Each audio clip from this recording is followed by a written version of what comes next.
Why does the black man serve the white man? Why does everything the black man do benefit the white man?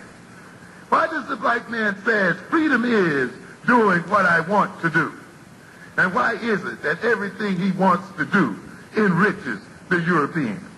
Welcome to the desert of the real. If you look at my history, if you really study black African American history, right? The real African American history, we were the norm. The people who had the manifest destiny like us, we were the majority. We were the norm. The people that basically, Martin Luther King came along, and he was a creation of the white media. You know, most black people had pride. That was called black pride. We had pride. If you don't want us in your stores, we don't want to go to your stores. If you don't want us in your school, we'll build our own school. That's the way, naturally, that's the natural response to people that hate you. It is not normal to basically sit down and basically think about this.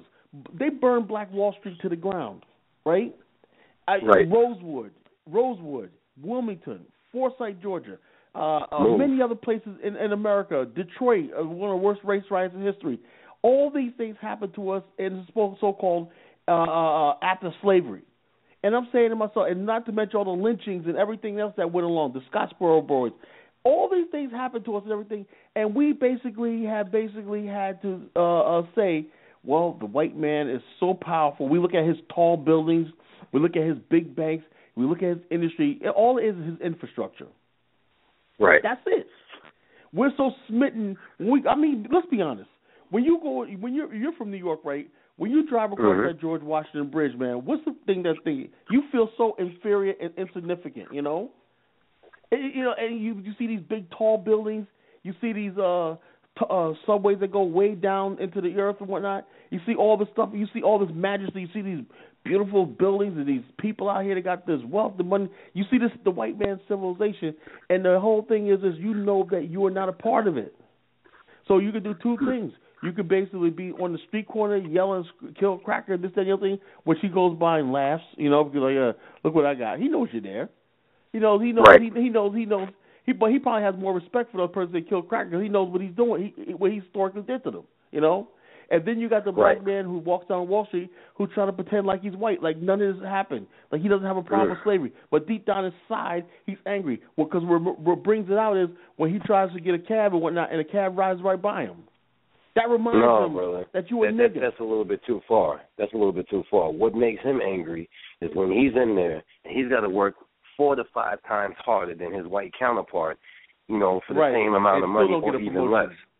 And that stuff is tiring, man. That is very tiring. Trying to go when you see one of the things that they've taken away from I've white folks, especially like when it comes to issues of internal things that black folks have to do and whatever, they don't know how to deal with me at all because my mentality is I'm just not that into you. I'm not concerned about you. It's not about you.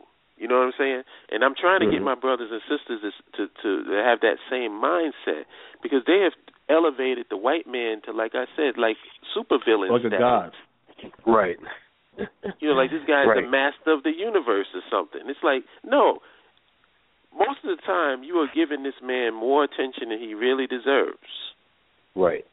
You know, when you're talking about issues of nationhood, what does that have to do with white folks? Nationhood is you getting a piece of land and developing that land, developing your system and your structure. What does that have to do with white folks? And if your mentality is that the white man can destroy everything, then why are you even fighting? What's the point of even trying to do something? Just merge into invisibility with the white man. Right. You know? But most men is not going to go for that. Exactly. Because my thing is, it doesn't matter. If it doesn't matter, you can actually go out here and be robbed at any point. So what does that mean? That you just going to go out and hand at people your money when you go outside? Right. You know, so when I hear arguments like that, it's like people are trying to find excuses not to do anything. They just want to stay in the same position that they're in. They don't want to build. They have no vision. Because think about it. If people had visions, we would be hearing a lot more shows like our shows. Right. Yes, if people really had visions of nationhood, these shows would be dedicated to forms of governance.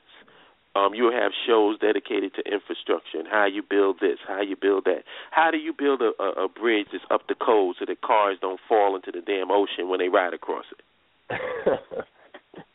How do you build a road? How do you build a seaport? How do you build an airport?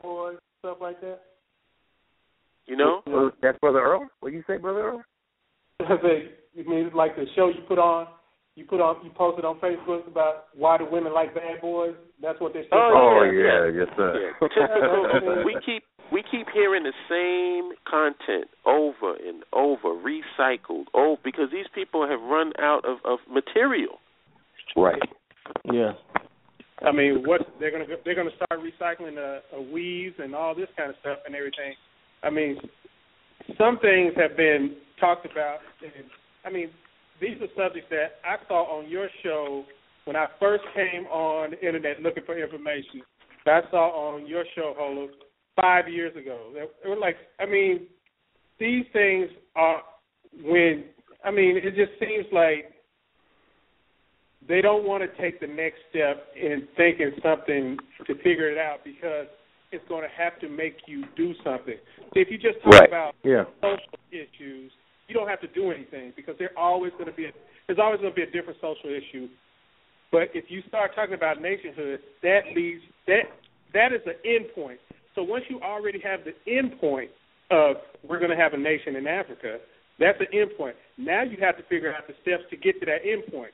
Mm-hmm. And when it comes to that, people start shaking in their boots, and then they want to start talking about BS again. Because you're 100% right. 100% right. I'm glad you see it. I know Holub sees it, Daoud see it, and Warlord see it, and Tom see it. I'm glad more people are starting to see this. When you start talking about nationhood, that means that you got to actually do something. You got to learn something. Let me give you all an example of this. I know I keep using this as an example, and Minister hasn't seen it yet, so I apologize, Minister.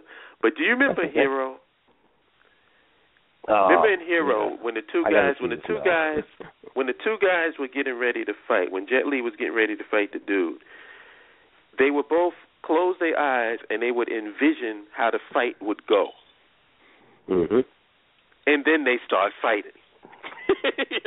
It's like you have once you start envisioning the future, once you start envisioning your goal, then the natural step is to start doing it. Go through the process of what you envision in your mind. And that's the reason why you don't see those topics being covered, because these guys have no vision.